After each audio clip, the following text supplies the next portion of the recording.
Hi రా! ఈరోజు సింపుల్‌గా జొన్న రొట్టె ఎలా చేయాలో చూద్దాము. జొన్న రొట్టె చేయడానికైతే చాలా మంది భయపడుతుంటారు. భయపడాల్సిన అవసరమే లేదు. చపాతీ కన్నా ఇదే తొందరగా అయిపోతుంది. హెల్తీ కూడా. ఒక 1 గ్లాస్ వాటర్ తీసుకున్నా నేనిక్కడ. 1 గ్లాస్ వాటర్ తీసుకొని బౌల్‌లో వేసుకొని మంచిగా మసలాలి.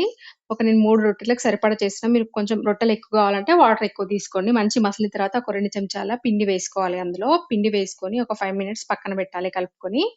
తర్వాత ఒక చిన్న బౌల్‌లో వాటర్ చల్లీలు తీసుకోవాలి. తీసుకొని మనం దేనిపైన చేసామో దానిపైన పిండి వేసుకోవాలి. నేనైతే ఇక్కడ వంట బండ మీదనే చేస్తున్నా. నేనెప్పుడు కడుగుతూనే ఉంటా. తర్వాత కొన్ని కొన్ని వాటర్ పోసుకుంటూ మంచిగా కలుపుకోవాలి పిండిని. కలుపుకొని పిండి ఎంత బాగా కలిపితే మనకు రొట్టె అంత బాగొస్తుంది. లేకపోతే విరిగిపోతుంది. ఇగో ఇలా ఉంటే సరిపోతుంది. తర్వాత కొంచెం పొడి పిండి తీసుకొని మంచిగా రొట్టెను మంచిగా చేసుకోవాలి.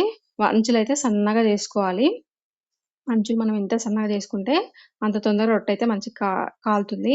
రొట్టె మనకు జరగదనుకో అప్పుడు కొన్ని చేతికి నీళ్లద్దుకొని మంచిగా చేసేసుకోవాలి. మంచిగా జరుగుతుంది. మధ్యలో మధ్యలో కావాల్సితే పొడిపిండి కూడా వేసుకోండి మీరు.